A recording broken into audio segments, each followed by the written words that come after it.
In Illusion of Gaia, you play as Will, a small boy in a small town.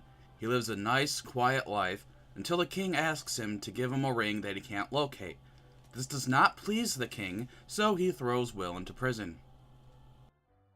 In prison, Will is psychically contacted by his long-missing father and given a quest to find 6 statues and save the world.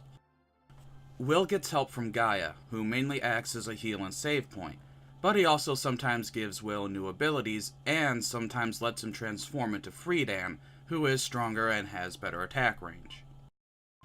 So the story is the standard young boy goes on a quest to save the world, which was very popular back in the 90s.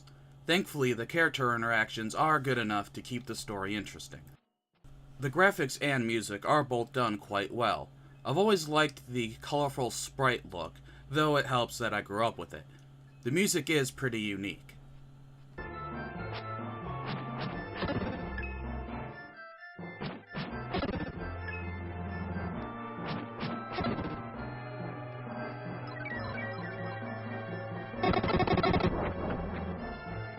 The combat is real-time hack and slash, similar to the old Zelda games, but with an RPG stat and damage system. Instead of standard leveling, every time you defeat all the enemies in a room, one of your 3 stats goes up, these being hit points, strength, and defense. The enemy AI, while not that great, was pretty standard for the time. Most enemies have patterns that can be easily exploited to kill them pretty quick. There's also some light puzzle solving. These range from finding keys to psychically moving statues onto switches, yep, Will's telekinetic, and finding breakable walls. They're never too hard, and they add some nice variety to the game. It also keeps you switching between Will and Friedan, as they each have unique abilities that you'll need to utilize. Also, you may have noticed that this game seems to borrow a lot from ancient South American themes, particularly the Incans and Mayans.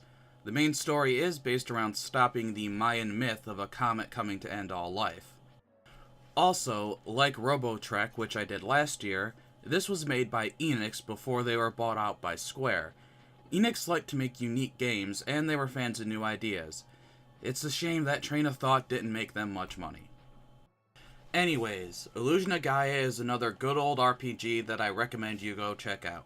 Thank you for watching, and see you next time.